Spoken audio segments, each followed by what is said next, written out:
Ya, perkawinan usia dini adalah pelajaran dasar hak asasi anak selama masa muda. Anak di Kabupaten Blitar, Jawa Timur mengajukan dispensasi untuk menikah dini Selama melonjak menyusul adanya dispensasi nikah bagi calon pengantin.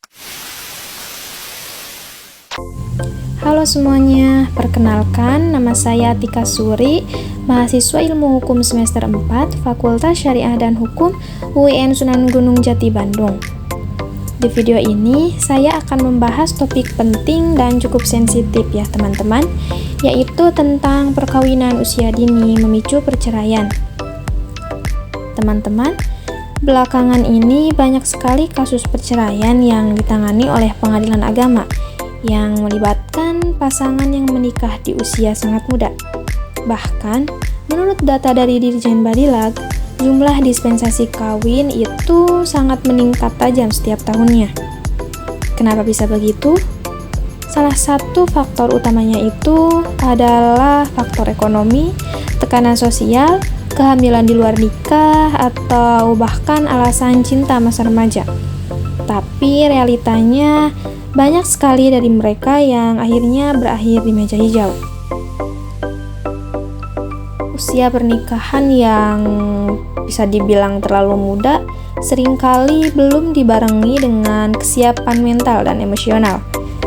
Ketika konflik rumah tangga itu muncul, banyak pasangan muda yang lebih memilih bercerai dibanding menyelesaikan masalahnya.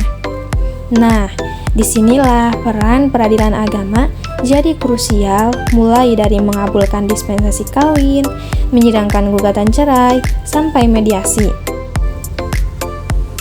Sesuai dengan pasal 7 ayat 1 Undang-Undang Perkawinan yang telah direvisi dalam Undang-Undang Nomor 16 Tahun 2019, usia minimal perkawinan itu adalah 19 tahun, baik bagi laki-laki maupun bagi perempuan. Namun, dalam ayat 2 bisa dimintakan dispensasi kawin kepada pengadilan dengan alasan yang sangat mendesak. Nah, disinilah yang jadi celahnya. Tugas hakim dalam hukum acara peradilan agama diatur dalam kompilasi hukum Islam dan HIR, termasuk ketika menerima permohonan dispensasi dan perkara cerai. Di sini kita bisa lihat ya teman-teman, bahwa hukum mengakomodasi keadaan darurat, tetapi ternyata malah berdampak pada tingginya angka perceraian. Mungkin bagi sebagian masyarakat, perkawinan usia dini itu dianggap sebagai solusi untuk menghindari zina atau aib. Tapi di sisi lain, banyak sekali pihak yang menilai bahwa pernikahan dini itu justru merugikan, khususnya bagi perempuan. Perkawinan usia dini itu bukan hanya berdampak pada pasangan, tapi juga anak-anak yang lahir dari pernikahan tersebut. Anak-anak ini berpotensi besar mengalami kerentanan gizi, kurangnya perhatian, bahkan trauma psikis akibat konflik orang tua yang belum matang. Selain itu, dari sisi hukumnya, ini menyentuh aspek perlindungan anak. Dalam Undang-Undang Perlindungan Anak Nomor 35 Tahun 2014 disebutkan bahwa anak itu berhak tumbuh dan berkembang secara optimal.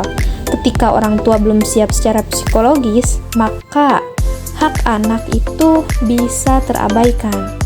Inilah mengapa Mahkamah Agung juga menerbitkan Perma nomor 5 tahun 2019, yaitu tentang pedoman mengadili permohonan dispensasi kawin untuk memastikan hakim itu benar-benar mempertimbangkan aspek perlindungan anak, bukan hanya formalitas permohonan saja. Mungkin di sini saya akan memberikan salah satu contoh. Di wilayah Jawa Barat itu, salah satu kasus menunjukkan ada seorang anak perempuan, usianya itu 16 tahun, yang menikah karena hamil di luar nikah. Namun, pernikahannya itu hanya bertahan selama 6 bulan saja, teman-teman. Karena perceraian itu terjadi karena pertengkaran yang terus-menerus dan tidak adanya dukungan ekonomi. Nah, kasus seperti ini tidaklah sedikit dan menunjukkan bahwa pernikahan itu bukan solusi dari masalah, malah bisa membuka masalah baru bila tidak dilandasi dengan kesiapan. Pengadilan agama juga perlu memperketat persyaratan dispensasi kawin dan lebih menekankan pada mediasi serta edukasi sebelum perkawinan. Apa sih yang kira-kira solusi yang tepat gitu buat mengurangi pernikahan dini itu? Jadi menurut saya solusinya itu bukan hanya dari sisi hukum saja, tapi juga dari sisi edukasinya. Pemerintah dan lembaga pendidikan itu harus aktif memberikan pemahaman soal kesiapan pernikahan. Karena pada akhirnya tujuan pernikahan itu bukan hanya sekedar sah secara hukum saja, tetapi juga harus matang secara lahir dan batin. Dan pengadilan agama juga perlu memperketat persyaratan dispensasi kawin dan lebih menekankan pada mediasi serta edukasi sebelum perkawinan. Mungkin cukup sekian video dari saya. Wassalamualaikum warahmatullahi wabarakatuh.